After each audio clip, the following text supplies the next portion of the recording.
Bonsoir à toutes et à tous. Bienvenue à cette cérémonie des lauréats Grand Est Jeunes Talents 2020, la 4e édition. Nous sommes actuellement à l'espace Charles de Gaulle, au Conseil régional Grand Est à Strasbourg. Je suis en compagnie de Cédric Chevalier. Bonsoir Cédric Chevalier. Bonsoir. Président de la commission Jeunes au Conseil régional Grand Est. Nous sommes, comme vous pouvez le constater, masqués, à distance de sécurité, et pour plus de convivialité et de partage, eh bien, nous allons, si vous êtes d'accord, enlever notre masque pour que nous puissions avoir un peu plus d'interaction dite sociale. Voilà, ceci étant fait, le temps que vous mettiez en route, enlevez les lunettes, nous préparer. Je le rappelle donc, 4e édition de cette remise des trophées lauréats Grand Est Jeunes Talents. Nous aurions même adoré être en votre présence physique. Ça sera du virtuel, mais avec l'énergie et l'envie qui nous caractérise. Cédric Chevalier, en tant que président de la commission jeunesse, vous avez bien sûr ce mot d'accueil et cette explication sur finalement qu'est-ce que le trophée des lauréats Grand Est des jeunes. Tout d'abord, je suis heureux de vous retrouver. C'est vrai que c'est une situation un peu particulière. On est au sein des locaux de la région à Strasbourg. Je voulais bien évidemment, au nom de Jean Rotner, de Elsa Schalk, bien évidemment remercier tous ceux et toutes celles qui ont participé à ce Jeune Talent. Alors c'est la 4e édition que nous avons organisée. L'objectif, c'est bien évidemment de mettre en valeur des jeunes sur l'ensemble de notre territoire, des jeunes qui auraient eu durant l'année un certain nombre d'engagements dans différentes thématiques, on les rappellera tout à l'heure.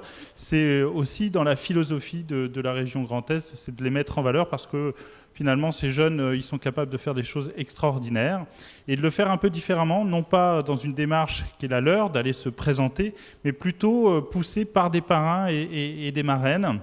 Et là, je les remercie parce qu'il y a plus de 100 parrains, 100 marraines qui, cette année, ont amené des candidatures de jeunes très riches, très variées, et ça a été extrêmement difficile pour le jury composé de journalistes, du CDF, mais aussi du Conseil régional des jeunes, de pouvoir, à un moment donné, délivrer et de pouvoir féliciter et donner 20 lauréats qui recevront 1 000 € de la part de la région chacun, parce que c'est aussi ce petit coup de pouce qui permet à chacun et à chacune, dans cette période un peu difficile, d'aller beaucoup plus loin. Donc on est très fiers de ce dispositif, très fiers parce que c'est au travers bien de la somme, mais c'est vraiment mettre un éclairage, un focus sur une jeunesse qui est capable de faire de très très belles choses.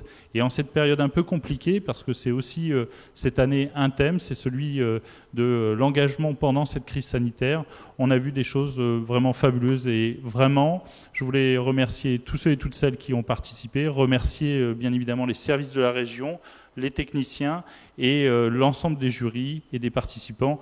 Et j'aurai l'occasion, bien sûr, de féliciter l'ensemble des lauréats. Merci Cédric Chevalier. Nous allons bien sûr les rencontrer, les retrouver, les voir. Ils sont avec nous, ils nous attendent déjà sur le Zoom qui leur est dédié. Déjà aussi, je vous l'informe, plus de 70 participants sur le live que vous pouvez suivre sur Facebook. Et sans plus tarder, un petit rappel également sur les catégories qui ont été honorées aujourd'hui et qui vont l'être en tout cas officiellement à l'issue de cette émission. La première catégorie, c'est l'engagement pendant la crise sanitaire. Le deuxième, l'engagement solidarité. Troisième catégorie, l'environnement. Quatrième catégorie, culture et sport. Et enfin, une 5e catégorie, une catégorie un peu bonus, c'est la catégorie coup de cœur et prix spéciaux, où nous aurons la chance bien de recevoir un des récipiendaires de cette catégorie. En attendant, Cédric Chevalier, vous évoquiez le CIDDF qui fait partie... Voilà, c'est le trophée que vous pouvez voir qui vient de tomber, non pas tomber dans mes mains, mais sur la table. Et tous les récipiendaires en ont eu un. Ça donne un petit peu d'animation. Ce n'est pas un presse-papier, contrairement à ce qu'on pourrait imaginer, mais je vais l'utiliser pour le moment. Là, vous parliez, Cédric Chevalier, du CIDDF, c'est le Centre d'information des droits des femmes qui en fait partie du jury. Et c'est important aussi de les saluer et, comme vous l'avez fait, de les remercier. Ce que je vous propose, c'est de tout de suite rentrer dans le vif du sujet, dans la première catégorie, c'est l'engagement pendant la crise sanitaire. Et pour ça, nous allons tout de suite voir le reportage en images de cette première catégorie et du premier récipiendaire. Bonjour, je m'appelle Sipan Ramadan et j'ai 16 ans. Je suis en lycée professionnel et cette année je serai le Première premier catégorie. versant. Je suis français d'origine syrienne. Mes Nous parents allons y avant arriver. la couture parce que Ça a moi, dû être j'aime lancé. bien Voilà, super les questions techniques Donc, je vous ai d'ores appris et déjà sont en Quand route. je suis arrivé en France à l'âge C'est de 11 ans, Sipan jusqu'à l'âge de 16 Ramadan ans, que ça nous se passait allons très, très bien. voir Elle, je sur tenais la une vidéo, vache qui me normalement. Un jour, on regardait la télé Oui. et on a vu qu'il y avait le Bonjour. Covid-19. Et on nous a obligés de rester chez nous et porter un masque. Nous, on n'avait pas vraiment de Allô? masque. Un jour, ma mère, elle s'est dit pourquoi pas Vous m'entendez? ferait nos propres masques. Une petite seconde, monsieur. Et on commençait à travailler à la maison, moi et mon père et ma mère. On commençait à faire des masques et on a fait environ 200 masques. Et on a distribué les masques à tout ce qui est proche et voisin. On est allé au centre Le Galet pour faire des masques et on a fait environ 2000 masques. Ces masques-là, on les a distribués au collège, pharmacie et école. J'étais très content parce qu'il y a eu des élèves qui ont porté les masques que j'ai fait moi-même. Et certains masques m'ont inspiré des jeux vidéo et des dessins animés. Du coup, voilà ce que j'ai fait pendant la période du confinement. Merci. Et nous voici de retour sur le plateau avec eh bien, le récipiendaire en question, Sipan Ramadan, 16 ans, lycéen, dont vous venez voir cet extrait vidéo. Bravo pour votre engagement, Sipan. Peut-être quelques mots bien pour vous donner vos impressions, de vous voir même à distance, et bravo pour votre engagement. En quoi ça a été important pour vous de vous engager pendant cette période, et qu'est-ce qui vous a motivé à le faire ? Alors en fait, ma mère, elle m'a dit que il y a eu un petit concours, tu pourrais y participer pour voir à la télé en fait. Et je me suis dit peut-être ce serait cool de voir, montrer aux gens que les jeunes en fait peuvent faire beaucoup de choses, pas que seulement c'est des petits gamins en fait ils sont en train de jouer. Non, j'aimerais juste leur montrer que nous les jeunes en fait. On est là on n'est pas là que pour jouer, on est là pour faire autre chose aussi. On peut servir et voilà. Eh bien, je crois que vous le démontrez de manière très pragmatique dans un environnement et dans des compétences qui ne sont pas à la portée de toutes et tous, et que vous avez brillamment montré. Donc bravo pour cela et merci pour votre engagement. Cédric Chevalier, peut-être déjà une première réaction ? Bah, ça fait partie de ces jeunes qui s'engagent et je crois qu'on oublie de dire que Sipan a 15 ans. 15 ou 16 ans. 16 ans, oui, 16 ans, enfin, il avait 16 15 ans au moment où il participait, donc il a grandi d'une année. Il a grandi entre temps. Voilà, et dire simplement voilà, que l'engagement des 15-29 ans, c'est la stratégie du Conseil régional, elle s'adresse aux 15-29 ans. Et ben, Sipan ouvre le bal et le plus jeune, et ça lui promet de beaux engagements pour la suite des événements. Merci. Donc félicitations à lui pour ce prix et merci de son engagement. Merci beaucoup. Bravo à vous, Sipan, et surtout ne lâchez rien, continuons, on restera bien sûr en connexion. Exactement, get the power, gardez le pouvoir. Autre participant, autre récipiendaire, nous avons avec nous David Leroy. Bonsoir. Bonjour. David. Bonsoir David, le voici, Bonsoir, David oui. Leroy. Alors vous êtes étudiant, vous avez 26 ans et durant le confinement, vous avez pris l'initiative de fabriquer des visières de protection à destination du personnel soignant. C'est quand même assez fantastique à 26 ans. Comment est-ce que c'est venu cette idée et surtout comment vous avez trouvé le matériel, comment vous avez financé, comment vous êtes organisé pour tout cela ? Oula, alors beaucoup de questions. Donc c'est vrai qu'il faut revenir quelques mois en arrière. Donc on est mi-mars et du coup ça y est, on nous annonce qu'on est en guerre, il faut tous se confiner. Le problème étant qu'on n'a pas de masque. Du coup j'étais chez moi et je me disais comment est-ce que je peux aider, comment est-ce que je peux par ce que j'ai chez moi, par mes moyens, apporter un peu ma pierre à l'édifice. Et étant un passionné d'impression 3D, je me suis lancé dans la confection de visières de protection, donc à destination que ce soit du personnel soignant, mais ça peut être aussi certains commerces de première nécessité qui avaient besoin de protection. Et à un moment où la pénurie de masques se faisait bien sentir, quoi. Et donc alors au niveau du financement, tout d'abord ça a été un financement personnel et après voilà, il y a eu des dons de manière spontanée, voilà, et puis là avec la récompense qui du coup vient remettre un peu tout ça à flot, on va dire. Eh bien, bravo pour cette initiative. Cédric Chevalier, on peut se rendre compte qu'on a des jeunes talents et que c'est absolument assez extraordinaire de se dire que déjà à cet âge-là, ils sont déjà en capacité de prendre des initiatives et de les financer et de trouver le moyen de les réaliser. C'est vrai que d'arriver à répondre à l'appel à un moment qui était un peu particulier, si on revient vraiment quelques mois en arrière, au mois de mars, c'était une période un peu compliquée pour tout le monde, elle l'est toujours, mais il y avait une forme d'incertitude. Et vraiment, David, je vous félicite de cette démarche. Et je voulais quand même vous dire que votre parrain, en tout cas votre marraine, c'était Christine Rouillet, qui est aide-soignante. Donc c'est pour vous dire que voilà, ces masques ont aidé beaucoup de professionnels de santé dans la période au mois de mars, avril, mai, qui ont été des périodes extrêmement prégnante et difficile pour le personnel, il l'est encore. Donc vraiment, sincèrement, félicitations, bravo, parce que c'était une très très belle initiative qui aujourd'hui est récompensée. Merci beaucoup, c'est très gentil. Eh bien, bravo à vous et félicitations. Troisième récipiendaire, il s'agit de Margot Solemas, qui a 25 ans et qui est entrepreneuse. Bonsoir Margot. Bonsoir. On est très heureux de vous recevoir. Là, vous avez la tenue, même déjà, vous avez pensé à tout, le kakémono jeunesse en action derrière vous. Ça, voilà, c'est ce qu'on appelle du vrai militantisme pour les jeunes et surtout pour l'entrepreneuriat. Vous avez, de votre côté, été engagé très vite dans l'association Jeunesse en Action et vous avez découvert votre potentiel créatif au travers de cette association et vous vous êtes dit, on ne peut pas rester comme ça, il faut aider et il faut continuer à être proactif.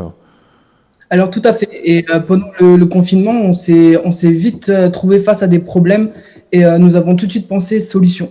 Donc on a mis trois dispositifs en place. Donc on a fait les courses à la place des gens parce que les gens avaient peur, les gens ne voulaient plus sortir et on voulait éviter que les gens soient à des amas de personnes dans les supermarchés. Du coup on a dit d'accord, nous on se met à disposition, on va faire vos courses à votre place et on va livrer tout simplement ces courses. Ensuite on a voulu, comme David l'a dit, il manquait des masques. Donc on a voulu mettre des masques à disposition. Donc au début c'était des sopalins, c'était des filtres à café, et puis très vite on s'est retrouvé derrière des machines à coudre à apprendre tout simplement à faire des masques. On en a fait plus de 6000. Et le dernier dispositif c'était une épicerie sociale qu'on avait déjà mis en place, mais qui, à cause de la précarité qui a fait que augmenter, on a accueilli plus de 850 personnes, ce qui est relativement énorme. Donc voilà, durant cet engagement pour l'autre, on a vraiment une mentalité qui a changé, le champ de tous les possibles, c'est vraiment ce qu'on a vécu et c'est vraiment ce qu'on a vu, quoi. Le champ de tous les possibles. Vous aviez déjà, pardon Margot, vous aviez déjà une fibre entrepreneuriale, elle a été en fait accélérée pendant ce confinement et aussi une fibre de solidarité et vous avez pu allier finalement les deux très rapidement et très efficacement. Tout à fait. C'est vraiment l'association qui a été un catalyseur pour moi pour découvrir qui je suis et une opportunité pour mon propre vie. Eh bien, maintenant que nous savons qui vous êtes, nous vous en félicitons et vous remercions surtout pour votre engagement et votre énergie. Merci à vous, Margot. On retourne en plateau et nous allons maintenant nous connecter à Charlotte Sladojevic. J'espère que je l'ai bien dit, Charlotte. Nous sommes à la renverse, Charlotte. C'est le cas de le dire. Vous êtes renversante. Alors, Charlotte, vous avez 19 ans, vous êtes service civique dans la région du 51 et vous avez créé et animé des ateliers sur les tris de déchets, mais pas que. À votre actif également de la sensibilisation au tri des déchets, de la création et de l'animation d'ateliers de prévention santé auprès des jeunes publics, en présentiel et à distance. Racontez-nous votre expérience et en tant que service civique et surtout bien dans votre... Ah, maintenant vous êtes carrément à l'envers. Ouais. C'est renversant. Hein, elle est renversante. Elle est renversante. Elle était facile. Alors, déjà, j'ai pas 19 ans, j'ai 23 ans. Ah ben voilà. Mais écoutez, c'est plutôt un compliment qu'on vous fait. Hein. Il faut en profiter. J'ai 23 ans. Vous avez 23 ans, voilà. Et vous êtes... Alors... Nous vous écoutons, Charlotte. Excusez-moi, c'est parce qu'on me demande de retourner le téléphone, mais je comprends pas. Je comprends pas trop. Alors, du coup, mon engagement en tant que service civique. Vous êtes toujours service civique, Charlotte? C'est l'indication non, que... Non, vous n'êtes plus service civique. Début juillet. Ça s'est terminé en juillet. J'ai commencé en décembre à Unicité, dans le groupe Booster Hyper Santé. Et vous vous êtes investi c'est pour ça que vous avez été récompensé sur la sensibilisation et le tri des déchets, entre autres choses. Oui, c'est ça. J'étais dans un groupe écologie. On faisait de la prévention dans les immeubles et on essayait d'apprendre aux étudiants le tri des déchets dans les restaurants universitaires. Est-ce que vous avez eu, quel accueil vous avez eu justement de ces étudiants? Comment est-ce qu'ils ont réagi à votre proposition? Ça leur semblait naturel comme ça l'est certainement pour vous, ou vous avez été confronté à des obstacles ou des réticences, hein, ou pas du tout? On n'a pas été du tout bien accueillis. Ils s'en fichaient un peu en fait. J'ai pas entendu ce que vous avez dit. Je suis désolé, ça. Il y a eu, vous n'avez pas été bien accueillis. C'est ça. Ils se sentaient pas concernés par l'écologie. C'est surprenant quand même pour cette génération que vous représentez de ne pas avoir d'écho. Qu'est-ce que vous avez trouvé comme astuce pour les impliquer et tout au moins pour les rendre attentifs à cette cause? Ben, en fait, on était assez limité en termes d'action puisqu'on était en partenariat avec le Crous. Et du coup, on pouvait pas faire vraiment ce qu'on voulait. En plus, après, le confinement est arrivé. C'était surtout de l'affichage, en fait, et on était là pour les aiguiller. Eh bien, en tout cas, le résultat s'est fait sentir parce que, vous voyez, vous avez été, votre initiative a été remarquée et nous vous en remercions et surtout, bien sûr, vous félicitons et vous engageons, bien sûr, je pense, Cédric, à continuer. Oui, tout à fait. Je crois que bravo, même si on a des petits problèmes de technique pour tout entendre. Mais je crois souligner, Charlotte, que vous étiez aussi réserviste civique. Et donc ça, c'est un élément important de pouvoir justement compter sur cette réserve. Donc voilà, et on a entendu avec quelques brides l'ensemble des éléments. Donc félicitations à vous, Charlotte. Et je suis d'autant plus fier, c'est que vous êtes du 51 de la Marne. C'est un beau département cher à mon cœur. Donc voilà. Et c'est important de le préciser aussi parce que la région Grand Est, c'est bien sûr tous les départements qui la concernent et la Marne en fait partie et nous en sommes bien heureux. Merci à vous, Charlotte, pour votre intervention. C'est Marco Hanauer maintenant qui nous rejoint sur le plateau virtuel de cet espace Charles de Gaulle au Conseil régional Grand Est de Strasbourg. Marco Hanauer, j'ose plus dire vos âges maintenant parce qu'à chaque fois on tombe à côté. Alors vous avez 15 ans et plus, peut-être un peu plus que 16 ans. Allez, je tente. Oui. 15 ans. 15 ans, voilà, c'est quand je veux faire. Ça c'est à peu près le classique. 15 ans plus 15 ans pour de vrai. Marco Hanauer, vous êtes, pendant la période de confinement, vous êtes engagé auprès du collectif Les Vélos du Cœur et vous avez très rapidement pris part aux maraudes solidaires et vous avez été nommé pour cela en tant que référent sur certaines actions. Qu'est-ce que c'est que ces Vélos du Cœur? Alors en fait, les Vélos du Cœur, c'est un collectif, donc maintenant une association qui s'est lancée début confinement, même un petit peu avant le confinement de mars, qui s'est fait lancer par Pablo, je ne saurais dire son nom de famille, qui a eu l'idée du coup d'avec son vélo de chercher des repas chez certains restaurateurs. Ou alors acheter des repas grâce aux sous des donateurs, etc. Et ensuite les redistribuer dans la rue aux SDF en difficulté. Surtout pendant le confinement, c'était encore plus compliqué pour un peu tout le monde. Du coup, voilà, il a pris son vélo. Puis moi, avec mes frères, on en a entendu parler. Puis on s'est dit pourquoi pas. Puis voilà, après ça a été une aventure très enrichissante qui se continue. Donc voilà, maintenant c'est devenu une association. Une association qui compte de plus en plus de personnes, de plus en plus de restaurateurs, de donateurs et de cyclistes. Voilà. On peut retrouver ces informations sur le Vélo du Cœur. Vous avez un Facebook, un site, un Insta. Comment est-ce qu'on peut vous tout simplement sur les Vélos du Cœur, c'est sur Facebook. Après Instagram, je crois pas qu'il y ait de réseaux sociaux Instagram ni de site, mais voilà, sur à peu près tout se regroupe, toutes les informations essentielles se regroupent sur le compte Facebook, donc les Vélos du Cœur, LES, espace vélo, espace du cœur. Voilà. Eh bien voilà, les Vélos du Cœur, il ne reste plus qu'à pédaler, Cédric Chevalier, pour les rejoindre. Oui, et voilà, vraiment, je tiens vraiment à vous féliciter, Marco, pour cette démarche, comme tous ceux et toutes celles qui vous ont précédé, d'aller faire cette démarche spontanément et jusqu'à la reprise des cours. Visiblement, vous avez poursuivi cette démarche et vous êtes allé dans des endroits où un peu oubliés. Donc voilà, on est très fiers aujourd'hui, comme vos collègues précédemment, de vous remettre ce trophée Jeune Talent. Bravo à vous, Marco, et merci pour votre participation. Alors, merci. Deux autres personnes que nous souhaitions honorer, remercier et féliciter aujourd'hui. Marion L'Esprit, je ne dis plus l'âge, elle a une vingtaine d'années.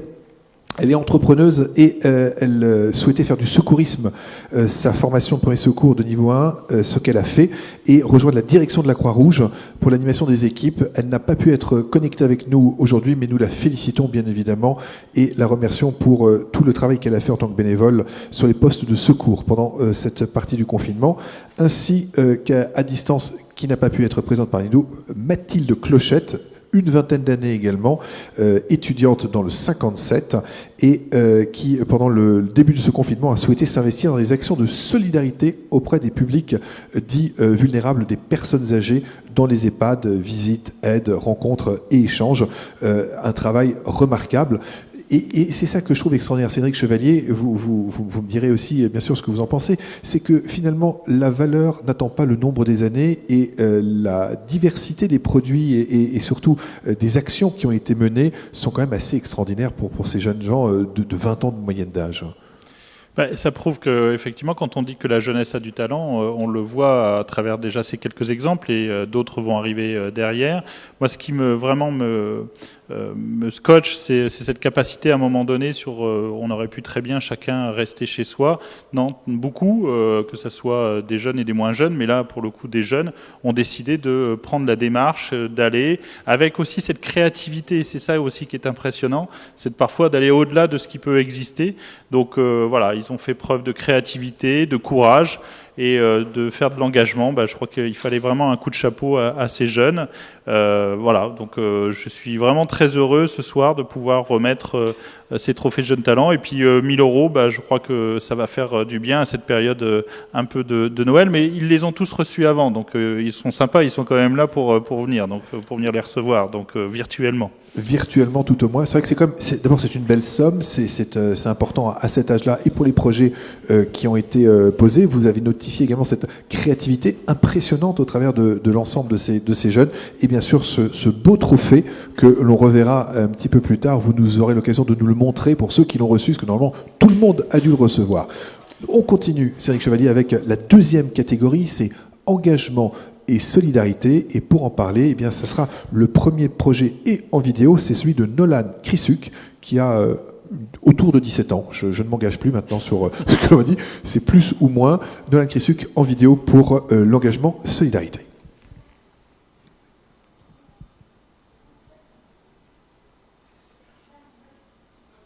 Alors, donc la vidéo n'est pas encore là. Alors, tout à l'heure, quand je tentais de meubler, il y avait la vidéo, et quand je ne meuble plus, elle n'est pas là. Donc, elle va arriver. C'est ce qu'on appelle les aléas du direct. En tout cas, encore une fois, Nolan Krissuk, c'est bon, c'est parti.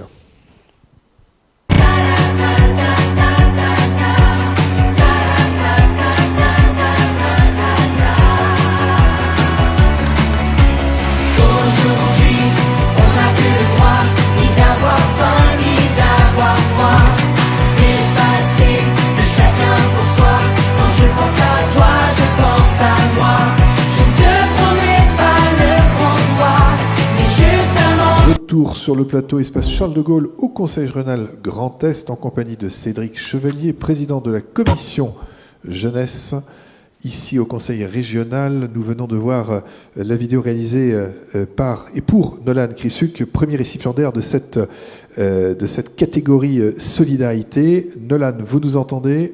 Bonjour, bonsoir. Oui. Bonsoir. Alors Nolan, moi j'ai été surpris et je trouve ça formidable. Alors déjà, pour que je dise pas de bêtises, vous avez 17, 18 ou 16 ans ? Vous avez le choix. J'ai 17 aujourd'hui. Vous avez 17. Alors c'est bon, on est encore, parce qu'en fonction de l'avancement du projet, on n'a pas le même âge. 17 ans, quand je disais je suis surpris, je suis impressionné depuis votre tendre enfance, depuis que vous êtes tout jeune. Ah oui. Vous balayez, et c'était comme ça que vous avez été présenté, l'entrepôt de l'entreprise dans laquelle vous travaillez, et vous portiez des colis, et tout ça, naturellement, ça vous a amené eh bien, à rejoindre les Restos du Cœur, à vous impliquer et à être proactif dès votre plus jeune âge. Exactement. Tout a commencé basiquement. J'aidais, je passais, comme vous avez dit, des coups de balai, je portais 2-3 petits colis. Et à force, je m'impliquais de plus en plus, ça m'intéressait, le travail de groupe, c'était génial. Voilà. Et à force, je me suis de plus en plus intéressé. C'est comment ? Oui, allez, continuez, comme on a un petit décalage. C'est l'environnement familial qui vous a poussé à vous être tout de suite un petit peu débrouillard, même un peu beaucoup, quoi. Exactement, c'était mon grand-père qui m'avait amené une fois là-bas pour m'occuper. Et depuis, ça fait à peu près 10-11 ans que je suis là-bas pour aider. Donc à 17 ans, ça fait déjà 10 ans que vous êtes proactif dans le domaine associatif et tout particulièrement dans les Restos du Cœur, distribution, organisation, collecte. Quelle sera la prochaine étape pour vous, Nolan? Peut-être un peu plus aider au centre de distribution, tout ça, je pense. Parce que je suis surtout centralisé sur l'entrepôt, c'est ça. Et peut-être un peu plus aller à la distribution pour aider un peu plus là-bas. Chaque année, malheureusement, les chiffres sont croissants de demandes et de Malheureusement. personnes qui ont besoin de l'aide des Restos du Cœur. Est-ce que vous avez réussi ou est-ce que vous avez amené dans votre sillage d'autres jeunes de votre famille ou des amis, des copains pour les motiver dans leur investissement solidaire? J'ai réussi quand même à ramener des cousins pour aider. Bon, malheureusement, ils pouvaient pas, ils étaient que de passage à Beach, mais quand ils étaient là, ils ont aidé tout de suite. Ben voilà, encore une fois, hein, Cédric, comme on le voit, un bel exemple et de solidarité et d'inventivité et surtout de travail. Je crois que c'est important de le préciser aussi, c'est Oui. cette force de travail et cette envie. Donc bravo pour tout ça, Nolan, et surtout bonne suite et continuation dans votre sillage. Merci. Cédric, de retour au plateau, c'est le premier de cette catégorie solidarité. C'est quand même fou, à 17 ans, ça fait déjà 10 ans qu'il travaille. Ça donne quand même des idées, ou en tout cas, ça donne envie de poursuivre et d'aider nous aussi. Oui, ça récompense tous ceux et toutes celles qui, comme lui, font cette démarche. Non seulement on l'a commencé très jeune, je crois qu'il faut aussi souligner qu'il commençait aussi très tôt le matin pour pouvoir le faire, Oui. avant les cours. Donc voilà, c'est du temps donné aux autres, c'est un vrai sens de solidarité. Et puis au-delà de ça, ce qu'on n'a pas forcément dit, c'est que Nolan est aussi un passionné d'apiculture. Et il fait aussi ça en parallèle. Et quand il a l'occasion, il valorise aussi son beau territoire de Beach. Donc voilà, c'est un jeune engagé dans tous les sens du terme. Donc bravo à lui. Un exemple à suivre. Merci en tout cas pour votre engagement, Nolan. Avec nous, Mohamed Hamas. Allez, vous avez 25 ans, je vous donne un an de moins, comme ça vous pourrez me dire que vous en avez 26. Oui, bonsoir à toutes et à tous. Oui, j'ai 26 ans en fait. 26 ans, ça y est, on est bon. Ça va devenir le running, de toute façon, de ce moment. Vous êtes étudiant dans le Haut-Rhin et vous avez été à l'origine, Mohamed Hamas, durant la crise sanitaire, la création d'une association étudiante qui s'appelle Meals for All, donc des menus pour tous, dont l'objectif est d'aider les sans-abri en confectionnant des repas variés, équilibrés et chauds. Comment vous est venue cette idée et où est-ce que vous cuisiniez et comment se passait la distribution de cette Meal for All? Oui, l'idée, je l'ai eue l'année dernière au début du confinement en faisant du bénévolat au Secours Populaire.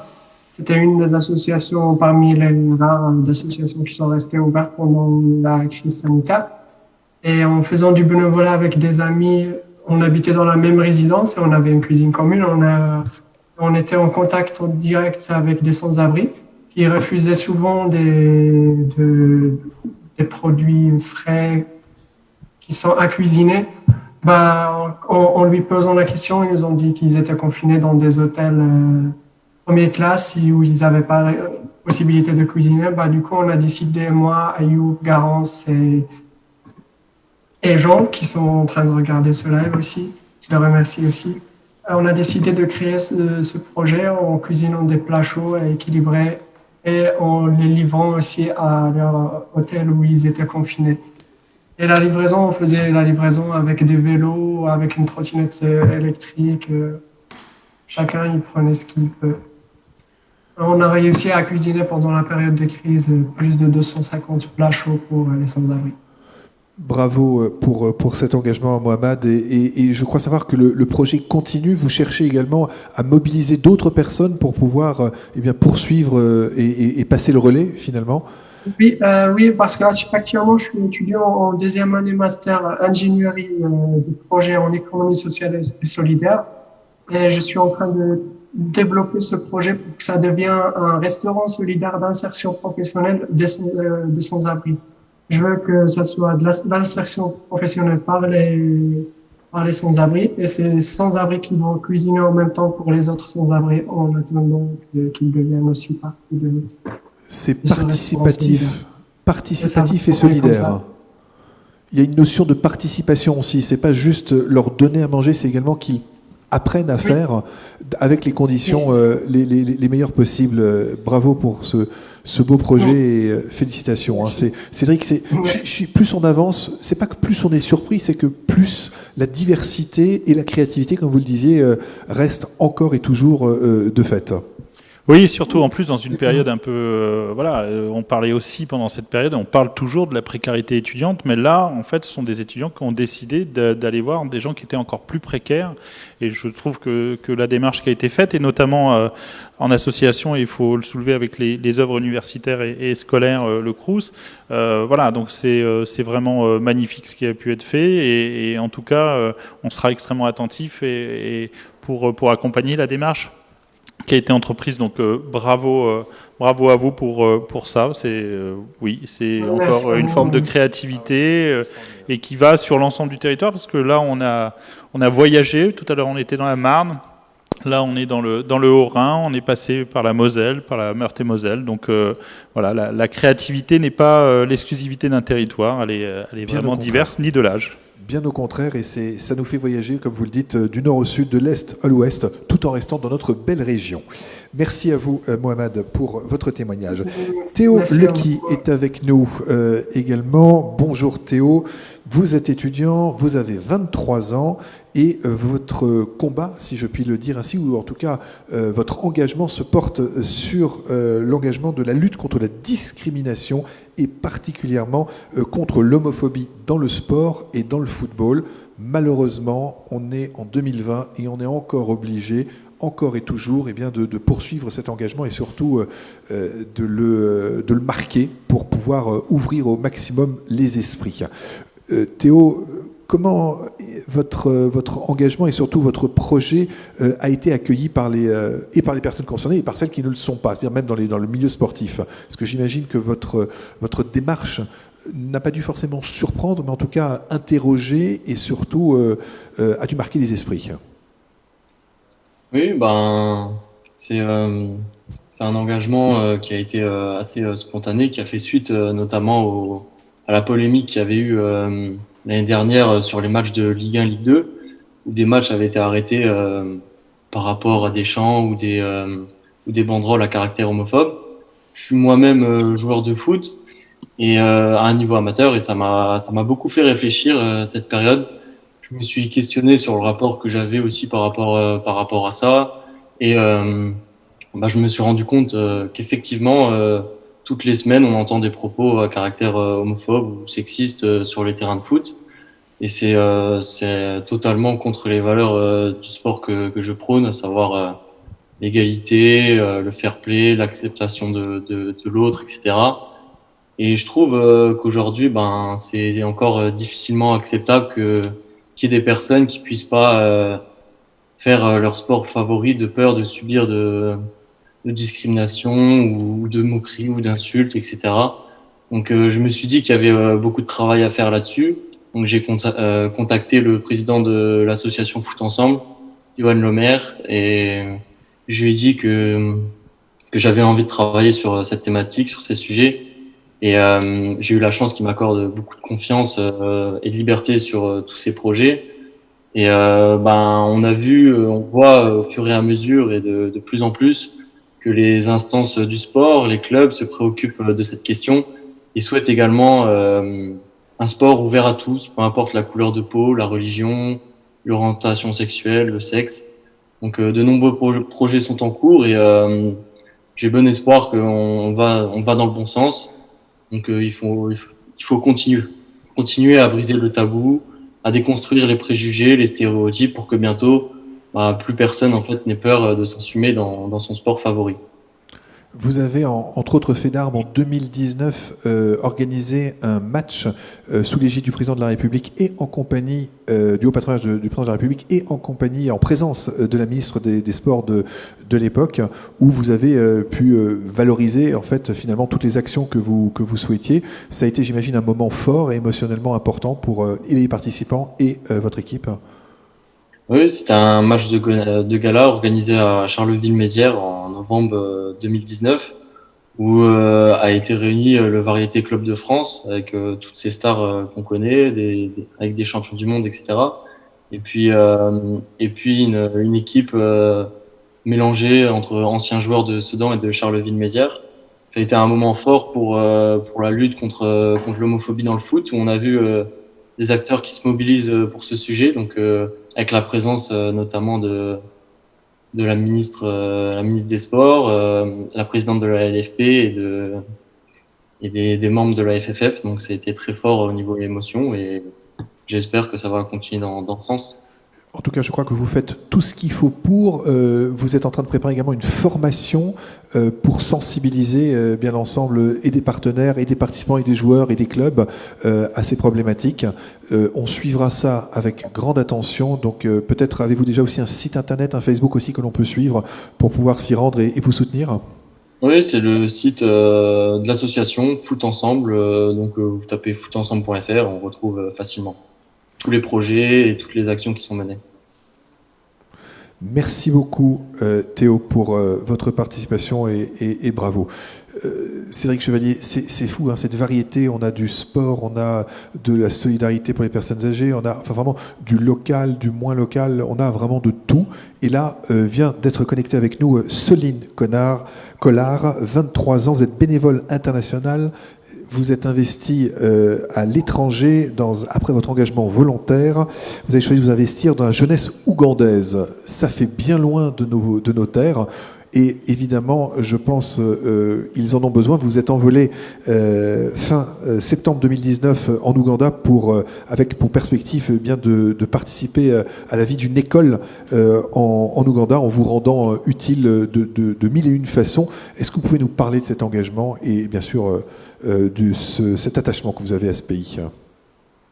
Oui, bonsoir à tous. Donc en effet, je suis partie quasiment 1 an en Ouganda et j'ai commencé par faire du volontariat dans une école dans le nord-est du pays où j'ai fait de la collecte de fonds, j'ai rédigé des demandes de financement, mais j'ai aussi j'ai aidé à la promotion de l'éducation parce que c'est un pays où l'éducation reste vraiment mineure. On a seulement 65% des élèves qui ont 15 ans qui sont scolarisés. Et j'ai participé j'ai utilisé les réseaux actuels, donc Internet, les réseaux sociaux. Et j'ai aussi supervisé les élèves. Et après, quand la crise sanitaire est arrivée, c'était de l'éducation à l'hygiène principalement. Vous êtes aussi depuis février 2020 professeur de français dans une école en Ouganda sous contrat. Comment est-ce que vous avez été, quand on est sous contrat, c'est-à-dire vous habitez maintenant là-bas, vous êtes en permanence là-bas ou vous avez pu faire les choses à distance? J'ai donné des cours bénévolement. Donc oui, dans une école tout d'abord et ensuite à la communauté d'expatriés. Donc j'habitais en Ouganda, je suis rentrée la semaine dernière. Je suis rentrée à Châlons-en-Champagne la semaine dernière. Mais c'était une expérience 1 an riche, fort, en émotions, en rencontres et en partage. Bravo pour ça. Il fallait franchir le pas. C'est quand même quelques milliers de kilomètres, un pays pas forcément facile d'accès. Et cet attachement et cet investissement que vous avez su produire a été et bien sûr récompensé. Et c'est pour ça que vous avez reçu et que votre candidature a été honorée par le jury. On en reparlera bien sûr. Cédric Chevalier, peut-être une réaction aussi sur ce côté très international qui est représenté ici par notre jeune fille. Oui, la solidarité n'a pas de frontières. Je crois que Soline vient de nous le prouver, que cet engagement, il va au-delà des mers. Je voulais aussi, et bien sûr la féliciter, je voulais aussi revenir sur Théo, juste avant, dire que vraiment la lutte contre les discriminations, c'était un combat permanent, et c'est toujours aussi agréable de voir que la jeune génération s'en empare. On a un certain nombre de dispositifs, on a le mois de l'autre, aujourd'hui, qui tous les ans intervient auprès des lycéens pour porter des thématiques, et notamment cette année sur l'égalité femmes-hommes. Voilà, donc il y a le mois de l'autre, il y a pour Soline demain pour essayer de trouver des financements expériences de jeunesse. Voilà, cet engagement il ne doit pas s'arrêter, et la région Grand Est est en capacité aujourd'hui de pouvoir toujours les accompagner. Bravo à vous, encore une fois, bravo à vous Soline pour votre engagement, et retour sur le plateau pour la 3e catégorie de cette soirée de ces jeunes et de leur trophée Grand Est. Crois en vous, 3e catégorie, c'est la catégorie environnement, et on va découvrir tout de suite le projet de Farah Akbar, qui a 19 ans, qui est étudiante, et c'est en vidéo, et a priori c'est maintenant. Pas, d'ailleurs.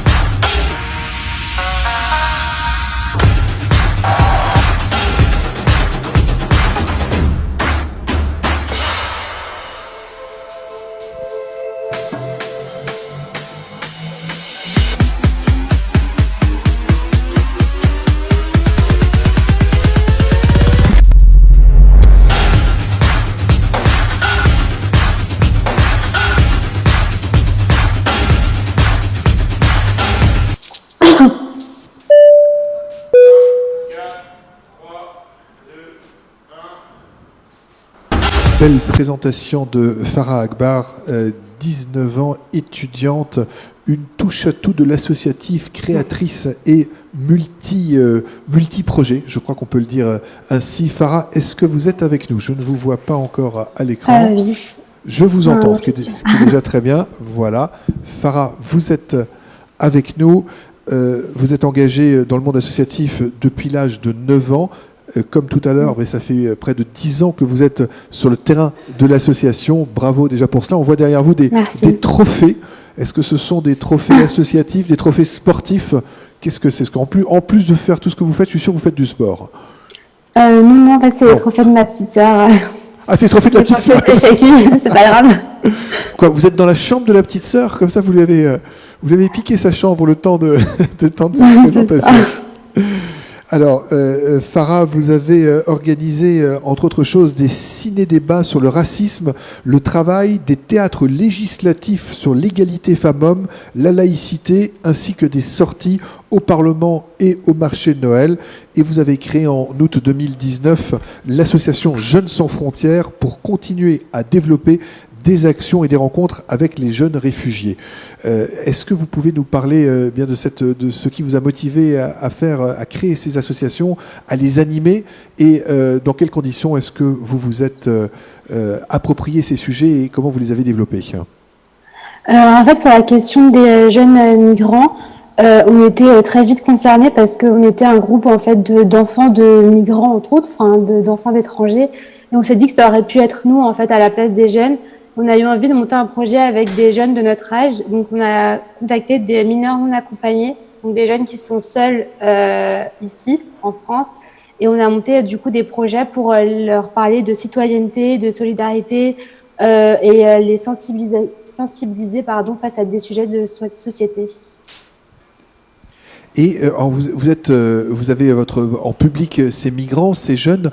Comment est-ce que vous avez communiqué avec eux? Parce que tous ceux qui sont arrivés ou ces personnes n'étaient pas forcément à l'aise en français. Est-ce que vous parliez en anglais? Vous parliez dans d'autres langues? Comment est-ce que vous avez fait pour ne serait-ce que communiquer et culturer avec eux? Alors en fait, tout dépendait des groupes. Quand on était avec les plus jeunes, on avait généralement donc des enfants albanais. Et donc il y avait toujours un enfant qui parlait un petit peu mieux le français. Et puis du coup, à force, les enfants aussi développaient le français à force de rester avec nous. Donc on arrivait toujours à faire des traductions. Et puis avec les plus grands, donc on utilisait soit Google Traduction, soit selon certains qui sont originaires des mêmes pays, on arrivait à communiquer avec eux. Ou la plupart qui venaient d'Afrique subsaharienne et notamment d'Afrique francophone, on pouvait parler en français.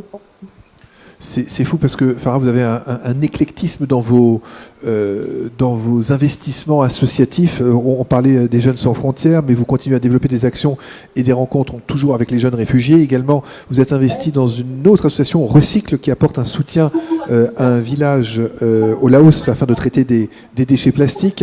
Et vous continuez à vous investir dans différentes missions, le Centre des Jeunes, le Secours Populaire, JSF ou Recycle, tout en poursuivant vos études. Comment est-ce qu'on, justement, aujourd'hui, en tant que jeune, à 19 ans, une vingtaine d'années, génération Covid, malheureusement, et génération réfugiée, avec ce multi-engagement, comment est-ce que vous équilibrez votre temps? Quels conseils est-ce que vous pourriez donner à d'autres jeunes pour poursuivre vos études et vous investir de manière solidaire comme vous le faites?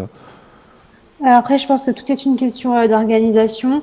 On travaille aussi en équipe, donc on arrive aussi à se répartir le travail. Donc on fait aussi en sorte de pas forcément peser trop de poids sur certains. On essaie d'utiliser au maximum aussi les réseaux sociaux, les groupes sur les différents réseaux sociaux pour pouvoir communiquer plus facilement. Et voilà, on essaie de s'organiser au mieux.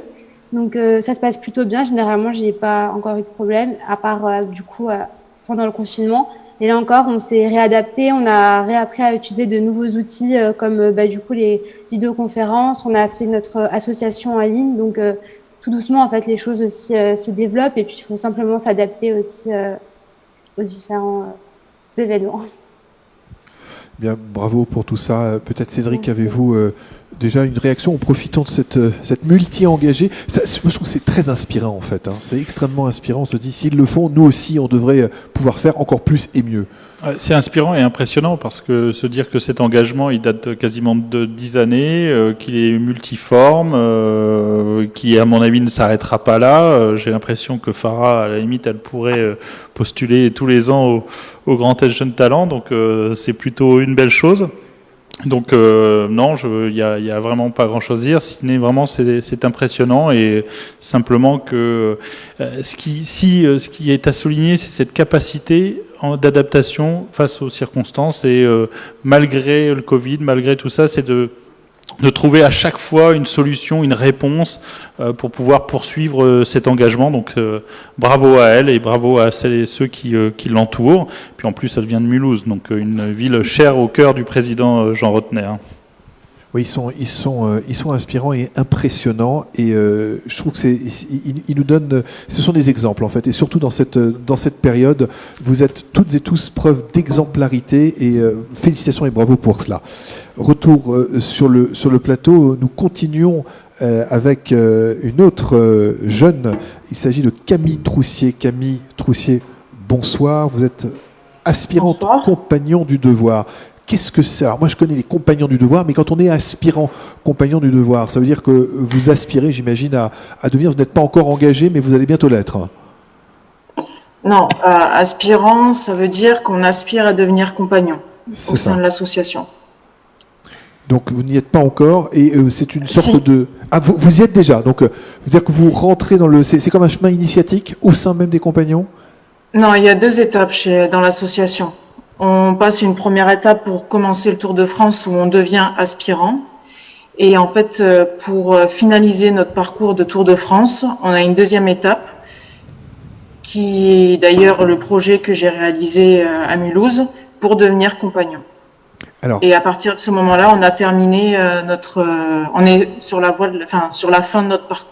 Sur la fin du parcours. Alors, vous avez, dans le cadre de ce parcours, de ce Tour de France, proposé donc la réalisation d'un projet dont vous nous parliez. L'objectif est de s'inscrire dans une philosophie du partage, de la convivialité, de la transmission de savoir et de la valorisation des métiers et surtout le lien intergénérationnel qui a pour vocation à être prolongé par plusieurs corps de métier. Est-ce que vous pouvez nous raconter ça avec un peu plus, avec vos mots, bien évidemment? Avec mes mots, d'accord. Donc c'est vrai que chez les compagnons, donc on est une association de formation pour tout ce qui est métier manuel. Donc on peut avoir tout métier du bâtiment, métier du goût, métier des matériaux souples. Donc on appelle ça tout ce qui est tissu, cordonnier, maroquinier, métier lié au métal, donc ferronnier, tout ce qui est métier manuel, en fait, on peut le trouver en formation chez les compagnons du devoir. Et le but en fait de cette formation, c'est d'apprendre par l'expérience des anciens. C'est ça, il y a vraiment cette volonté de transmission, de partage d'expérience et de démonstration du geste. Est-ce que la période de Covid, de masquage, tel qu'on est, a compliqué les choses ou finalement ça n'a rien changé pour vous sur la transmission et l'expérience avec les anciens? Le Covid a compliqué un petit peu parce que on évitait tout contact avec les anciens, mais on essayait quand même de faire la transmission par visio, comme ce qu'on peut faire ce soir pour le Grand Est. Mais sinon non, on continuait à travailler, on continuait. Chez les compagnons, on vit en communauté, donc on se voit assez régulièrement. Et vu qu'on est en communauté avec des métiers, tous les métiers mélangés, c'est vrai qu'on peut apprendre de chaque métier. De chaque métier, exactement. De chaque métier. Oui. Vous avez également fait partie vous avez vécu dans une maison un petit peu particulière, la maison du compagnonique de France, qui a intégré 2 des résidences universitaires du campus de Lilleberg. Ça doit être une expérience particulière, c'est original comme lieu, parce que c'est unique forcément. Oui, c'est original. C'est assez rare. Généralement, on a des maisons propres aux compagnons du devoir. Et ça a été donc c'est le premier test où on est en partenariat avec un autre organisme de formation. Et donc l'expérience avec le CLOUS à Mulhouse était plutôt bénéfique parce qu'on a pu rencontrer des étudiants qui étaient sur place et on a pu justement se mélanger avec eux et partager aussi notre savoir, dont avec le projet que j'ai réalisé sur Mulhouse. Très bien. Merci beaucoup pour votre présentation, Camille Troussier. Nous vous suivrons bien évidemment dans votre évolution et non pas dans votre révolution. Et vous souhaitons bien plein de succès, bon courage et beaucoup de bonnes choses pour cette année à venir. Merci à vous, Camille. Merci. Retour sur le plateau, nous aurions dû, mais ils ne sont pas là, recevoir 2 autres récipiendaires. Donc nous allons passer une présentation courte et rapide. Il s'agit de Corentin Kimno, qui a 25 ans. Il est salarié dans une société qui s'appelle Auguste et Louise. Nous les saluons tout particulièrement. Corentin Kimno est réalisateur de films et de vidéos et a une passion, la photographie spatiale, la photographie au travers des télescopes. C'est une technique particulière, très, très subtile, et son site Cacao et Nébuleuse a été plébiscité bien par de nombreuses chaînes et presses pour pouvoir présenter toute cette représentation et cette vision qu'il a du monde tel qu'il est, vu par un télescope. C'est Corentin Kimno et que nous saluons. Également, elle n'a pas pu être présente, Séverine Duchesne, qui a 23 ans, elle est étudiante dans le 67, et Séverine a réalisé un documentaire sur la transition en élevage bovin laitier vers des systèmes plus respectueux de l'homme, de la nature, des animaux. Sa démarche très atypique et surtout remarquable dans son approche humaine. Elle s'attache à étudier bien cette question au travers de l'histoire des agriculteurs.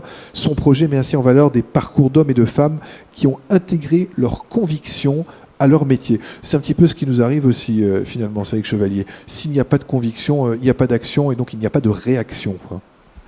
Ah oui, là c'est plus que de la conviction. Hein. C'est voilà, il y a ce qui nous a été montré là jusqu'alors est assez impressionnant. Je voulais simplement dire à Camille qu'elle doit, je crois, faire son tour de France, ou elle l'a déjà fait, je sais pas. Je l'ai presque fini. Pardon ?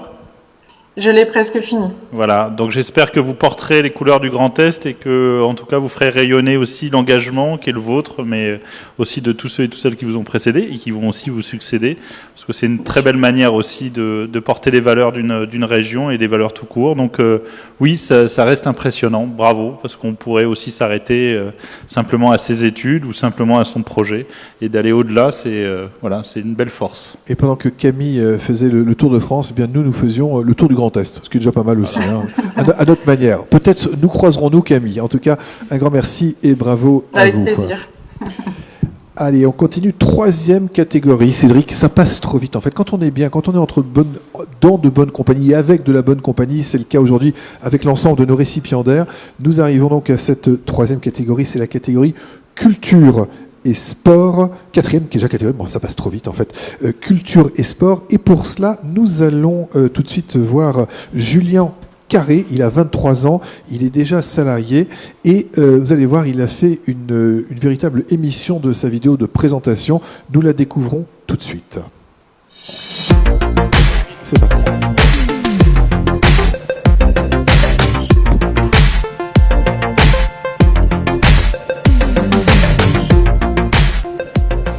Vire-moi ça, change-toi, je veux pas te voir comme ça. Tu te changes, t'as compris? T'as compris? Julie! Connard! Tu arrêtes, mec! Arthur! Tu arrêtes! Arrête-toi! Arrête-toi! Connard! Perfectionniste, Julien est un super comédien et surtout, jeune talent.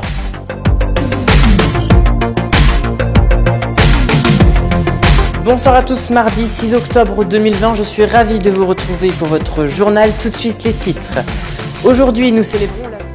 Julien est un très bon élément de ma rédaction, toujours motivé et très amoureux du patrimoine local.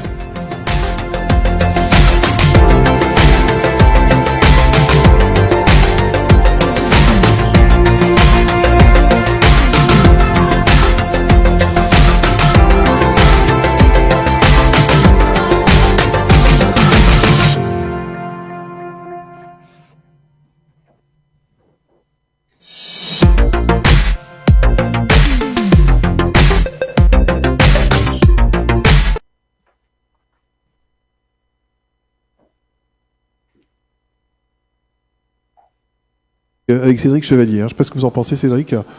Ah oui, impressionnant. Hein, mais on sent très jeune cette capacité médiatique de Julien. Donc voilà, à féliciter. À féliciter. Est-ce que Julien est avec nous? Julien? Oui. Voilà. Nous vous entendons, vous nous avez fait preuve de votre talent, donc on espère qu'on arrivera un peu à votre cheville. En tout cas, on va travailler pour, parce que vous avez quand même 23 ans. Nous, on est légèrement plus jeunes. 22 ans, Marc. Bon, celui qui m'a fait les fiches, hein, attention. Bon, remarque, Cédric, nous aussi, hein, on a 25 ans. Voilà, x2, c'est quasiment la même chose. Donc, on est dans le même dynamisme. Pour moi. Oui, non, c'est vrai, c'est mon côté rebelle, jeune. Julien, vous êtes salarié, vous êtes aujourd'hui jeune président d'une association nommée La Petite Ruche. C'est une troupe de théâtre qui intervient à Reims et à Saint-Dizier pour des associations et des jeunes en insertion. Comment ça vous est venu cette envie, cette idée de médiatiser et de faire du théâtre pour ces publics? Mais en fait, j'étais en seconde théâtre au lycée Marc Chagall à Reims. Et donc, du coup, depuis tout petit, je pratique le théâtre. On a décidé justement avec des amis qui ont fait cette option de créer une troupe, à la fois pour nous aussi pour pouvoir jouer, mais également aussi donner envie aux jeunes et aux moins jeunes, hein, mais de monter sur scène et d'avoir un autre rapport avec la culture et de vraiment interpréter des rôles, mettre en scène des œuvres contemporaines comme historiques. Et donc du coup voilà, ça c'était une réelle motivation pour créer cette troupe et pour proposer nos services avec l'association. Alors comme ça ne suffisait pas, vous êtes également président d'une seconde association porteuse d'un grand projet culturel et historique qui a rassemblé quand même plus de 10 000 personnes à Saint-Dizier et sur l'histoire du patrimoine de Saint-Dizier et la bataille de 1544 dont je suis certain Cédric Chevalier va pouvoir nous faire un résumé. Non, Oui, j'ai fait une thèse dessus, mais je vais laisser plutôt Julien J'ai pas entendu la fin de la question. Je voulais embêter un petit peu Cédric Chevalier en lui proposant de nous raconter la bataille de 1544 que tout le monde connaît, mais plutôt que de nous mettre tous les deux mal à l'aise, est-ce que vous pouvez nous partager cette fresque historique et cette idée aussi de mettre en valeur votre patrimoine historique à Saint-Dizier? Ah, il n'entend plus. C'est dommage que la vanne était pas mal quand même, tu vois, ça pouvait faire son effet, mais non. Alors je crois que Julien, vous ne nous entendez plus. Non, je crois que Julien ne nous entend plus. C'est ce qu'on appelle les aléas du direct. C'est aussi ça qui fait le plaisir de ce métier et le plaisir d'être parmi vous. On va vous reconnecter tout à l'heure. On essaye encore. De retour son, j'entends pas du tout les questions. Ah, vous n'entendez pas les questions. Est-ce que vous nous entendez là, Julien? Je crois qu'il ne nous entend pas. Alors, ce que je vous propose, Julien, on vous retrouve tout à l'heure. On va passer à notre... Ça y est, je vous entends. Ah, ça y est, vous nous entendez. Vous nous entendez, je disais que comme vous ne vous embêtiez un petit peu avec votre première association théâtrale, vous avez eu l'envie également de créer donc une autre association sur la thématique de l'histoire. Vous avez rassemblé plus de 10 000 personnes dans une reconstitution historique sur le patrimoine et la guerre de 1544 à Saint-Dizier. Est-ce que vous pouvez nous en parler? Oui. Alors, c'est un projet qui est encore à étape à l'élaboration, mais en fait, on s'est rendu compte lors du confinement qu'on avait un peu envie de changer d'air et d'avoir les parcs aussi ont été fermés également, et on s'est retrouvé au pied des remparts du coup à Saint-Dizier en Haute-Marne, et on s'est dit il y a quand même quelque chose à faire de ce point de vue-là, et donc on avait envie de mettre en avant l'histoire des Bragards, donc des habitants de Saint-Dizier, au travers du coup du patrimoine qui est encore existant. Et donc du coup, c'est à partir de là où on a commencé à réfléchir comment on pourrait mettre tout ça en œuvre. Et donc du coup, l'option principale qui a été retenue, c'est un son et lumière, donc avec plusieurs comédiens, avec des animaux également, et vraiment replonger les spectateurs qui seront présents à l'époque du coup de la bataille de 1544, comme si vraiment ils étaient au cœur de la bataille. Eh bien, nous, on est ici au cœur du conseil régional, et c'est quelque part aussi au cœur de la bataille quotidienne pour pouvoir faire vivre l'ensemble de ces projets. Plus de son. Ah, ça y est, nouveau plus de son. Écoutez, Julien, merci en tout cas pour votre participation, et on vous retrouvera tout à l'heure avec l'ensemble des protagonistes, et bravo pour votre engagement historique et pour les publics et jeunes dans votre action théâtrale. Moi, j'ai bien envie de m'inscrire là pour le théâtre et pour la reconstitution. Pas dans le rôle des animaux, hein, je vous rassure, Cédric. Je ne voudrais pas que... Julien, en tout cas, belles initiatives et bravo à vous, Julien. Merci beaucoup. On retourne sur le plateau ici à cet espace Charles de Gaulle du Conseil régional Grand Est. Cédric Chevalier, vous êtes toujours à mes côtés. Nous avons changé de lieu. Elles sont simplement changé la face pour donner un peu de diversité. Et nous recevons à cet effet, dans le domaine de la culture, Céleste Rime. J'ose plus dire quel âge vous avez, mais comme ça, allez, je vais descendre de 2 ans pour que vous remontiez. Vous avez 18 ans, c'est ça, Céleste? J'ai 20 ans. Vous avez 20 ans, allez. De toute façon, j'avais une chance sur 5, hein, donc c'est vrai que ça marche. Céleste, vous avez, dès votre plus jeune âge, un middle âge, à 17 ans, eu l'idée de créer un festival de musique rurale avec les talents locaux. Mais quelle merveilleuse et belle idée. Est-ce que vous pouvez nous en parler, Céleste? Et ben, du coup, j'ai fait des colos avec le MRJC, donc qui est une association d'éducation populaire. Et à 17 ans, avec nos amis de la colo, on s'est dit, tiens, on a envie de monter un projet tous ensemble pour continuer à se voir et pour créer quelque chose ensemble. Et on s'est dit, qu'est-ce qu'on aime? On aime la musique, on aime les festivals, alors pourquoi pas créer notre propre festival? Et donc voilà, on l'a appelé le Tournesol Festival, et notre idée, c'était vraiment de montrer que même à 17 ans, on peut créer quelque chose et on peut être acteur dans notre société. Et voilà, et notre but maintenant, c'est de favoriser vraiment le local avec des producteurs locaux, des artistes locaux. C'est vraiment notre objectif. Il y a eu, j'imagine, des découvertes dans ce festival. Vous avez dû avoir des gens auxquels on ne s'attendait pas du tout, qui ont fait des révélations tant musicales qu'orchestrales. Est-ce que vous avez un exemple ou quelqu'un que vous avez envie de mettre en avant? En tant qu'artiste? Oui, en tant qu'artiste. On a eu pas mal de beaux artistes quand même. Je saurais pas mettre un artiste en avant. Vous les aimez tous? Vraiment tous, et tous ont été géniaux déjà de répondre présent, et ouais, je peux pas mettre un artiste en avant. Eh ben, écoutez, ce n'est pas grave, ils sont tous mis en avant déjà par votre voilà, initiative et par votre environnement. Ça ne vous a pas suffi quelque part, parce que vous vous êtes dit que l'engagement, il fallait le perdurer et le faire continuer, donc vous êtes engagé en tant que service civique, et au travers de ces actions bénévoles, vous continuez donc à faire vivre ces territoires et ces actions sur les territoires ruraux. Et puis ça vous a ouvert aussi une brèche, une envie, c'est celle de la communication, et c'est la poursuite de votre carrière aujourd'hui, en tout cas de vos études. C'est ça. par le biais d'un DUT Infocom que vous êtes en train de préparer. Donc, vous pourrez, en plus d'organiser, eh bien, faire la communication des événements que vous produisez. C'est ça. Bravo à vous, Céleste. Merci et puis félicitations. Vous avez votre trophée avec vous ? Montrez-nous votre beau trophée. Non, je n'ai pas reçu. Eh ben voilà. Je demande une personne, c'est le mauvais âge, et en plus elle n'a pas le trophée. Mais voilà, je les ai tous alignés ce soir, comme ça au moins on aura été parfaitement en coordination. Merci à vous Céleste, et on vous retrouve tout à l'heure pour le grand zoom final avec la mosaïque. Retour sur le plateau, Cédric. Vous jouez d'un instrument, Cédric ? Non, décidément, pas. Je me suis tenté une fois, mais là, ça. Non. Non, c'est Bon, une écoutez, catastrophe. Céleste, si jamais, voilà, on peut. Un bon organisateur, Cédric, en tout cas. Allez, retour sur le plateau. On va maintenant accueillir Romain Vinchon. Romain, bonsoir. Vous êtes étudiant dans le 57 et vous évoluez dans une discipline toute particulière, c'est le handisport. Vous êtes pongiste. Donc vous jouez du ping-pong et vous œuvrez, Romain, pour la jeunesse en tant qu'entraîneur au sein du tennis de table Maïzérois. Et vous êtes en devenir un athlète de haut niveau. Pas facile, voire même très courageux et forcément cela force le respect au travers du handicap qui vous atteint. Et vous servez aussi les autres en tant qu'entraîneur de votre projet. Et votre idée, votre grande envie, c'est de participer au JO de 2024. Félicitations déjà pour votre engagement, pour votre dépassement de soi qui, une fois de plus, eh bien, force l'admiration, Romain Vinchon. Oui, bonjour à tous.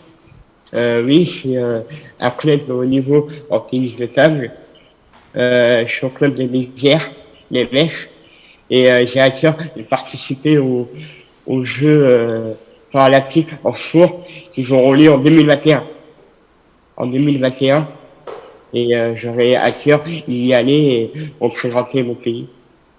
Eh bien, ça sera, j'imagine, une immense fierté. En tout cas, je pense que vous pouvez compter sur tous vos soutiens qui sont, je le sais, nombreux. Au sein de votre club, on vous surnomme le guerrier parce que vous ne lâchez rien. Et comme vous aimez à le rappeler, vamos, non pas à la guerre, mais en tout cas à la conquête de nouveaux territoires et au dépassement de soi que vous incarnez. Oui, c'est ça. Très important de garder l'énergie, aller au-delà et pas se donner de limites pour se dépasser. Se dépasser, c'est un peu aussi les valeurs que vous préconisez, que vous recommandez au travers de vos entraînements, au travers de votre propre entraînement et ceux des autres. Le ping-pong, on ne s'en rend pas bien compte comme ça, mais c'est très sportif, c'est très technique aussi, et ça va très très vite. C'est sûr que quand on débute, c'est un peu un sport de camping, mais quand on commence à évoluer de plus en plus, ça se demande des qualités requises. Du coup, ça commence à être très physique, on commence à atteindre à un certain niveau. Comment est-ce qu'on peut vous suivre pour et votre carrière et vos projets Vous avez des réseaux de prédilection sur lesquels on peut vous retrouver? Oui, j'ai ma page Facebook, c'est Vachim Romaric, tennis de table. Vachim. Et mon Instagram, c'est Romaric Vachon Athlète. Romaric Vachon Athlète. Il y aura tous mes résultats et vous pouvez me suivre. Nous ne manquerons pas et de j'aimer et de cliquer et de partager et de suivre parce que maintenant je crois que c'est vrai que moi-même nous sommes des aficionados bien de votre sport et surtout de votre quête et de ce dépassement de soi que vous incarnez si bien. Félicitations encore à vous Romaric et merci pour votre participation. Merci. Nous voilà de retour au plateau. C'est quasi la fin de cette remise de ces trophées Jeunes Talents Grand Est. J'ai un mot à dire comme ça, c'est waouh. Waouh parce que tous ces projets, tous ces jeunes, dans une diversité incroyable, nous ont amené une pêche, une énergie, un dépassement de soi, chacun dans leur domaine. En fait, on a envie de dire que tout est possible, Cédric Chevalier. Je crois que c'est la 4e édition et tous les ans, on est toujours émerveillé, fasciné par cette capacité des jeunes à faire des choses extraordinaires. C'est-à-dire qu'il faut peut-être aussi se replonger dans sa propre histoire, de savoir est-ce qu'on aurait été capable de le faire, sous d'autres formes peut-être, mais en tout cas c'est toujours, oui, assez impressionnant. C'est bien dans ce sens qu'aujourd'hui le slogan de la région Grand Est, c'est croire en eux, quoi, croire en vous. Et je crois que ce soir, en tout cas, et depuis 4 éditions, et encore sur d'autres même dispositifs, on le verra sur l'entrepreneuriat, sur expérience de jeunesse. Moi, je peux vous dire que voilà, j'ai pas vu ces années passées parce que à chaque fois, on voit des jeunes qui sont capables de nous montrer des choses extraordinaires et avec le fruit de l'imagination, de l'envie, de pousser parfois leurs limites très très loin. Donc oui, waouh. Mais tous les ans on fait waouh et on se dit qu'est-ce que ça va être l'année prochaine, c'est toujours waouh avec encore un degré encore plus haut. Et là où je suis vraiment très content, c'est que il y a de plus en plus de participants, de plus en plus de candidatures. Je crois que c'est un dispositif qui a encore besoin de se faire connaître. Et voilà. Et aujourd'hui, une centaine et pourquoi pas l'année prochaine 200, 300. Alors la difficulté, elle sera pour le jury. Peut-être qu'il faudra l'élargir, mais en tout cas, voilà, c'est pour nous une vraie réussite et une belle réussite parce que ça donne du sens dans l'action publique. Et quand on entend les témoignages de ces jeunes qui, voilà, le font avec un naturel, avec, voilà, je veux dire, vous feriez vos courses, ça serait pareil. Eux, ils sont un engagement, ils se lèvent à des heures pas possibles. Ils vont voir les autres, ils s'entraînent comme des fous pour avoir des rêves olympiques. Voilà, qu'est-ce que vous voulez que je vous dise? Et c'est pas fini parce qu'on a encore 2 prix à remettre et voilà, ça va être encore du waouh. Alors 2 prix à remettre et vous le disiez, ça va être difficile pour le jury. Ça va être très difficile pour le jury. C'est pour ça que nous avons demandé à une des membres du jury de venir nous rejoindre sur le plateau. On va l'accueillir et l'accompagner sur le plateau pour cette série Coup de cœur que vous allez voir apparaître à l'écran. Et je vous propose, Cédric, d'aller les retrouver sur le plateau. Il s'agit d'avec nous de ce côté-ci. Hop, nous repassons par là avec nos récipiendaires et notre jury.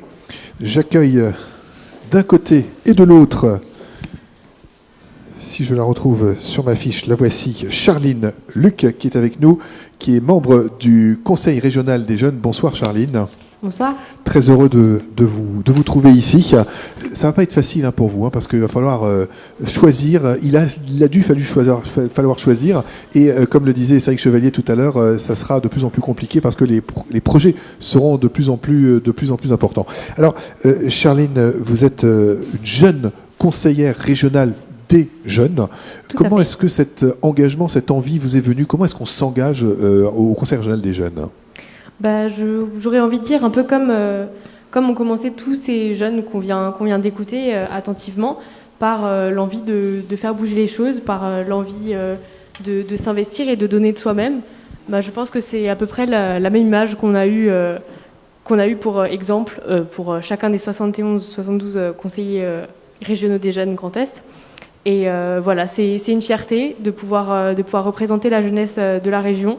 Et de pouvoir représenter en fait toutes nos aspirations et tous nos engagements en fait. Donc. Alors vous avez avec nous, nous avons sur le plateau un récipiendaire, c'est celui du prix de l'engagement du Conseil régional des jeunes. C'est d'où également votre présence et on est très heureux de vous avoir. Il est avec nous sur ce plateau. Il s'agit de Mohamed Sako. Mohamed Sako, bonsoir. C'est moi qui ai votre micro. Je reste à distance. Bonsoir. Mohamed Sako, bonsoir. Vous avez été le récipiendaire. Vous êtes le récipiendaire de ce prix de l'engagement du Conseil régional des jeunes et vous avez coordonné le projet Main dans la main, mené par 30 jeunes de 15 à 22 ans. Et l'idée était de partager des maraudes. Vous avez eu, au-delà de cette idée, vous l'avez mis en œuvre. Vous étiez lycéen à cette époque et vous vous êtes engagé pleinement pendant ce confinement, vous demandant finalement comment est-ce que vous pouviez être utile. Est-ce que vous pouvez nous partager cette expérience, Mohamed? Alors, ça a commencé déjà dès notre enfance, quand on aidait l'association de la CMV lors de leurs événements comme les kermesses. Du coup, j'ai participé à ma première maraude lors de mon enfance, j'étais au collège. Et avec ce collectif, quand on a grandi avec les jeunes du quartier, on s'est dit pourquoi pas mettre cette pratique un peu plus souvent. Du coup, on est parti sur une semaine sur 2 avec des maraudes à Strasbourg, en ville. Et voilà, du coup, maintenant on fait aussi des maraudes matinales. Et voilà. Alors, vous avez emmené avec vous dans ces maraudes une trentaine de jeunes, Mohamed. C'est pas rien quand même, hein, de motiver, de stimuler, d'accompagner comme ça et d'être le leader finalement de ces jeunes qui n'avaient peut-être pas pensé. Et puis vous êtes dit, je prends les choses en main, j'y vais et je fédère. Oui, c'est vrai, c'est pas simple, c'est pas une chose simple. Ben, ça allait assez vite parce qu'au début, on était, on va dire, maximum une dizaine. Et après, on nous a vu faire au quartier et on a incité à le faire. Et comme c'est une chose, faire une maraude, c'est assez simple finalement. Il nous suffit juste d'avoir du temps. On n'a pas besoin de vraiment beaucoup de moyens. Ça inciter les gens à nous accompagner. Et du coup, ça nous fait plaisir. Ça nous motive à continuer dans ce sens. Alors ça a continué de vous évidemment de vous motiver, et puis il faut savoir que cette initiative a été valorisée auprès du marathon radio du 23 novembre dernier à la Montagne Verte, sur une journée de la mobilisation citoyenne soutenue évidemment par la région Grand Est et dans le cadre d'un dispositif appelé DIVAP. Et vous avez maintenant, grâce à ces compétences acquises tout spécifiquement, souhaité continuer votre mission, et vous avez l'idée de partir un petit peu plus loin au Maroc pour pouvoir continuer votre événement. Oui, c'est ça exactement. En fait, on aimerait bien s'investir à l'étranger. Du coup, là, ça sera à Oujda, au Maroc, dans une école d'un village et aussi dans un orphelinat. On aimerait mener des actions avec des enfants qui sont dans des situations de précarité. Alors, Mohamed, on est très heureux que vous soyez avec nous aujourd'hui, parce que c'est comme ça que, en physique et en réel, nous allons pouvoir vous remettre et votre trophée et surtout le chèque qui va bien avec. Et c'est Charline Luc qui va vous le remettre, ce chèque de 1 000 €, ce prix qui vous est remis en direct ici par Charline, membre du Conseil régional des jeunes. Et je vais en profiter, Charline, pour vous remettre également le trophée qui a été bien sûr désinfecté au préalable, ainsi que nos mains. Maintenant, voilà, pour vous, ce trophée que tous les jeunes ont eu également. Et on est très fiers et très heureux de pouvoir vous le remettre ici en direct dans ce live de cette remise des trophées des jeunes Grand Est. Mohamed, vous êtes comme beaucoup un exemple. Vous avez, voilà, ça m'est arrivé tout à l'heure aussi. c'est pour vous dire que c'est vraiment c'est pas du toc, hein, c'est du vrai lourd. Peut-être, Charline, vous voulez réagir à ce qui vient d'être dit par Mohamed. Vous êtes finalement tous les deux jeunes avec des engagements bien identifiés, bien clairs, et surtout, même si on ne sait pas de quoi l'avenir va être fait, ce que l'on sait, c'est qu'on va pouvoir compter sur vous. Oui, alors je rebondirai sur un point notamment. Ce qu'on a voulu valoriser, notamment avec le Conseil régional des jeunes, c'est d'une part le fait qu'il y ait eu un engagement spontané d'une seule personne, donc celui de Mohamed, mais il a aussi réussi à devenir une force motrice en fait, et d'engager des gens avec lui et autour de lui. Et ce qui fait que, comme il le dit, on est heureux de se rendre compte que maintenant il y a de plus en plus de personnes qui décident de s'engager. Et on fait nombre au final, et c'est ça ce qui compte, et c'est ça ce qui permet de changer les choses. Donc voilà, merci beaucoup. Merci beaucoup à vous. Bravo Mohamed, merci. Et merci Charline d'être venue représenter fièrement le Conseil régional des jeunes. Retour sur le plateau, il y avait une deuxième récipiendaire pour le domaine d'action culture, c'est le prix du jury. Elle n'a pas pu être présente aujourd'hui avec nous. Il s'agit de Audrey Van Vleteren. J'espère que je l'ai bien dit. Elle est avec nous pas présentiellement, mais distanciellement. Audrey, j'espère que je l'ai bien dit, ça y est, je l'avais dit tout à l'heure correctement, et maintenant, voilà que mais quand c'est dit comme ça, c'est tellement plus simple, évidemment. Bonsoir Audrey, merci d'être connectée. J'ai l'habitude de tout ça. Ça, j'imagine.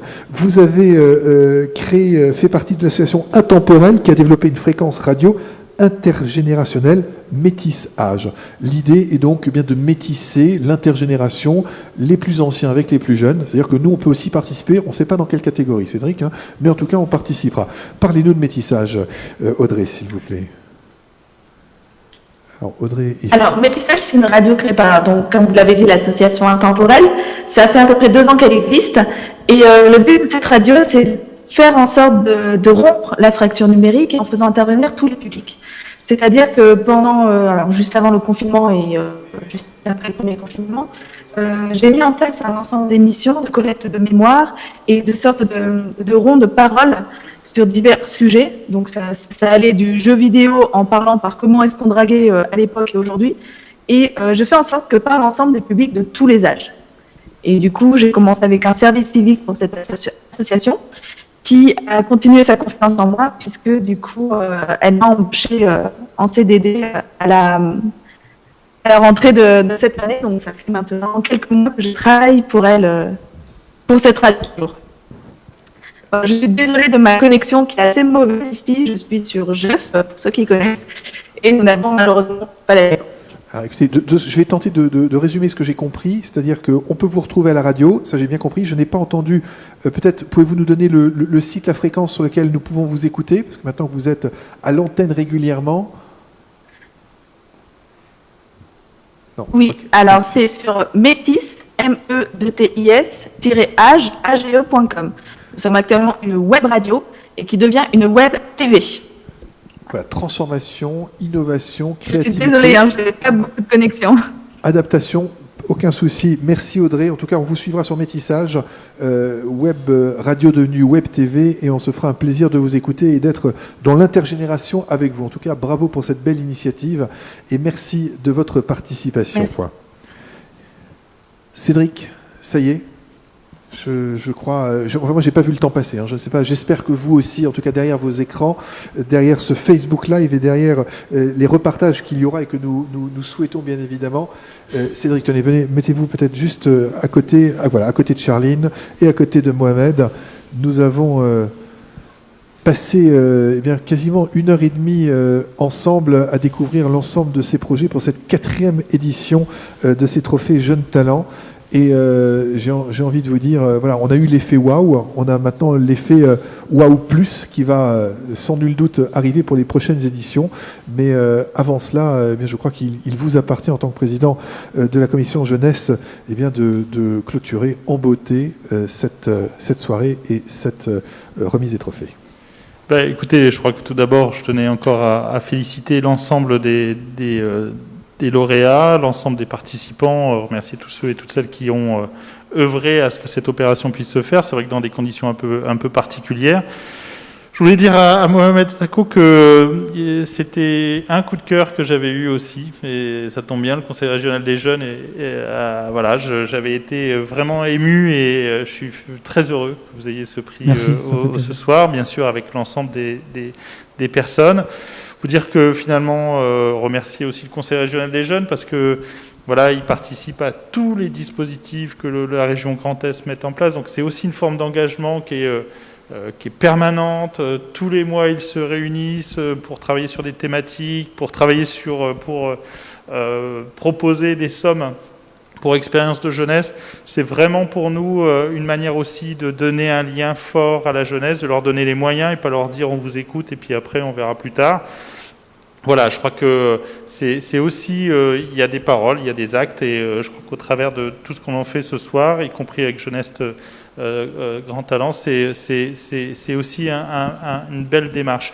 Je voulais vraiment dire que ce soir, mais en règle générale, on a des belles personnes. Voilà, on a des belles personnes.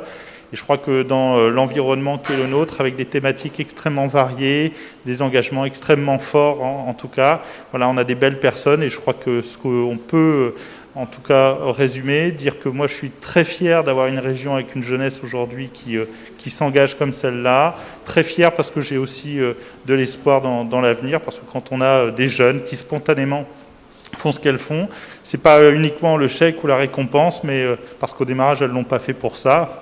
Et elles continueront, pas parce qu'elles l'ont eu, parce que voilà, elles y croient. Et je crois que c'est ça qui est important, c'est donner un cap, donner une vision de l'avenir plus que positif en cette période qui est assez compliquée. Donc je voulais vraiment sincèrement les féliciter, les remercier, parce que c'est aussi pour nous une lueur d'espoir et du sens dans l'action politique que l'on mène. Et puis on l'a voyagé, ils incarnent parfaitement la région Grand Est. Voilà, donc qu'ils soient de Mulhouse, alors sinon je vais citer toutes les villes, donc je fais de Reims, de Sarreguemines, de Bitche, voilà, donc c'est une très belle cuvée, on va dire, puisque là pour le coup on est dans une région viticole, donc voilà, avec modération. Voilà, merci encore pour eux et j'espère en tout cas les retrouver. Pour certains peut-être au mois de l'autre, pour eux peut-être passeront des dossiers à expérience de jeunesse. Et puis j'espère que l'année prochaine, on pourra remettre des prix en physique, parce que c'est aussi des très beaux moments, et notamment lors du Festival de l'engagement, qui est une opération unique et au Grand Est, qui est aussi là pour valoriser l'ensemble de l'engagement des jeunes. Voilà, donc merci et surtout de bonnes fêtes de fin d'année à chacun, et prenez soin de vous, bien sûr, de vous et de vos proches. Mais prendre soin des autres, je crois qu'on n'a pas besoin de le rappeler parce qu'ils nous l'ont montré ce soir. Ça fait partie de ces grandes valeurs qu'ils ont prodiguées. Et comme vous le disiez, c'est une cuvée à consommer sans modération, celle-là. Je voudrais remercier encore tout particulièrement vous tous et tous participants. Peut-être on va vous voir maintenant à l'écran sur la mosaïque. Si vous avez ceux qui ont leur trophée, voilà, montrez-le nous. Sipan, David, Charlotte, Margot, Marco, Nolan, Soline, Mohamed, Théo, Farah, Camille, Corentin, Julia, Céleste, Romaric, Audrey et enfin Mohamed et bien sûr Charline. Un immense merci à vous tous. Nos sincères félicitations. Excellente fin d'année et bonne année à venir. Et on vous souhaite que le meilleur et continuez bien évidemment à nous réjouir, à nous engager et surtout à nous motiver, à nous inspirer. Excellente soirée à toutes et à tous. Merci beaucoup Cédric Chevalier d'avoir été un parfait compère pour cette soirée. Merci Dan. Nous avons préparé avec beaucoup d'attention avec toutes les équipes de Gilles et du Conseil régional. Très bonne soirée à toutes et à tous et félicitations encore à tous.